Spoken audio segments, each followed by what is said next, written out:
Mixing and mastering your own music isn't hard, and in this video I'm going to show you how I mix and master all of my own music.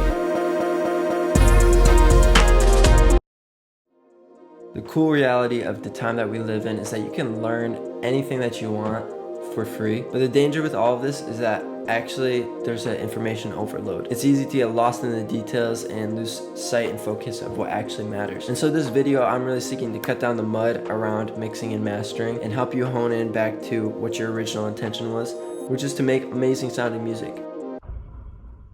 I have an empty project in Logic right here, and I'm going to create a new software instrument. First, let me pull up an EQ plugin because this kind of illustrates what I'm thinking through as I'm making a song. So music is broken up into these different frequencies, right? We have low frequencies all the way to high frequencies. And instruments, you know, drums, bass, guitars, vocals, they all sit occupying some of these frequencies. In the higher frequencies, in mid-range frequencies, our ears can pick up more differentiation, right? But then as we start moving lower and lower, our ears can't hear many different frequencies. That's why we only have one bass guitar in almost every song. These are important things to keep in mind as I'm building out a song. I'm thinking, what's gonna occupy this high sounding region? What's gonna occupy around here and here and here? Basically, I'm thinking through the mixing process in advance. So with that being said, let's start with a mid-range instrument.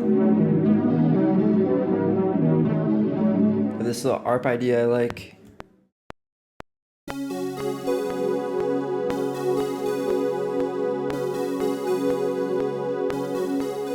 Typically I like to stack some melodies next, so that's what I'm gonna do right now.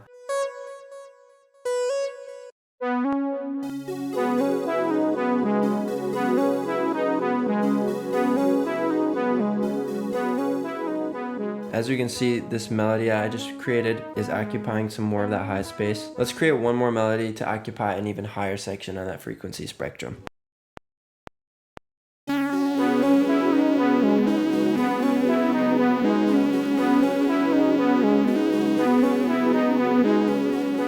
This definitely is bringing out some more of those higher mid frequencies, but it also has frequencies that are kind of clashing. And so since I want this melody to be taking up more of the higher frequencies, I'm actually going to carve out some of this lower frequency and just kind of get more of that buzzing sound. So again, I'm thinking about the mixing process and kind of mixing on the way because it'll just save me some more time. I'm also going to do some panning.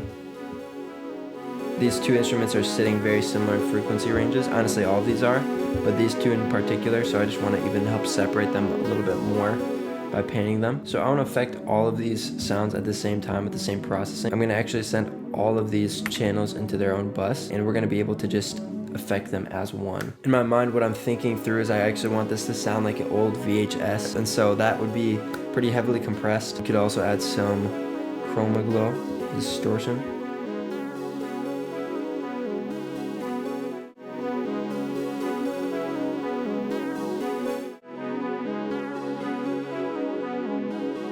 Ooh, that's nice. They actually have an 80s preset in here, a few of them. So I'll find one of these right now.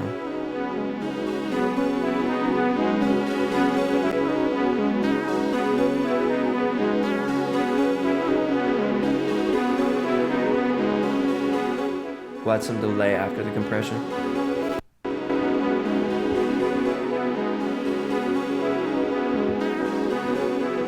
I'm gonna bounce this thing in place, and this will be our sample.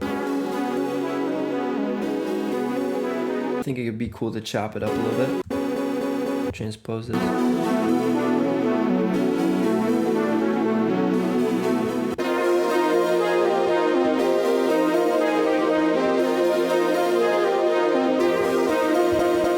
I like those chops, but it's a little too much, and so I'm just gonna actually drag those into a separate track and we'll kind of blend the two together.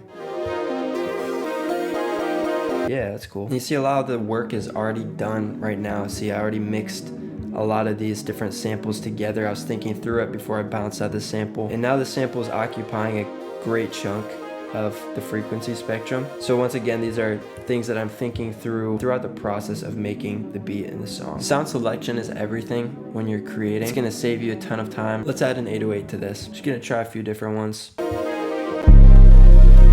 that could be sweet.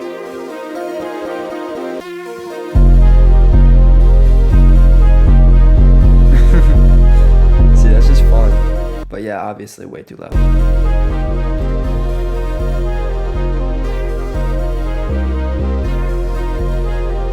So as I'm experimenting too, like I did like the sound of this clipping and everything. I think what I really liked is actually some of those higher 808 frequencies punching through a little bit. And so what I'm gonna do is I'm gonna come and grab some clip distortion, leave this mixed in just a little bit, and then we'll just drive this a ton.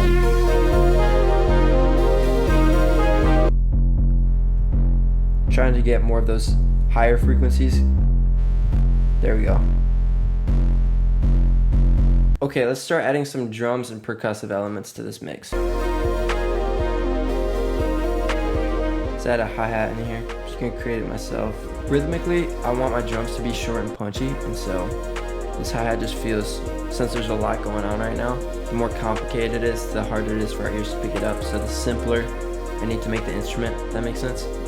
So like for this hi-hat, I'm gonna make it shorter. I think a drum loop would sound nice with this.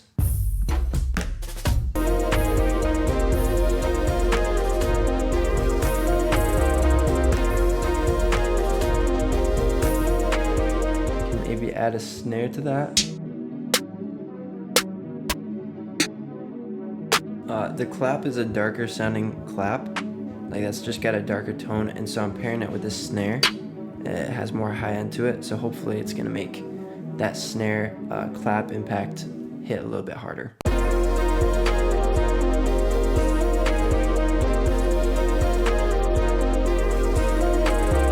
Yeah, that's sounding pretty good. And the final step that we can do in this, I've been doing this more and more recently, is we can add a mastering assistant in here. This is just gonna create a mastering chain for us, and it'll kind of show us the weaknesses of our mix. It comes up with a frequency curve that will subtract from the areas that are hitting too much and add to the areas that aren't hitting enough. And so as you can see here, this kind of makes sense because we have a very bass heavy track right here. So they're cutting a lot of the bass, and even some of the lower mids right here probably from the pad. This higher frequency that a vocal would add a little bit more, it's boosting that quite a bit. So I usually don't leave it all the way on at 100. I'll turn it down probably to like 50, something like that. But it helps show you kind of the weaknesses of what your mix is lacking, what your mix needs some more of, and so just is a good thing to keep in mind. At this point, since I've been working at this for almost an hour, my ears will need a refresh. Really, I've lost all my perspective on what actually is sounding good right now. I'm gonna play the final polished beat right after this. Have a great week.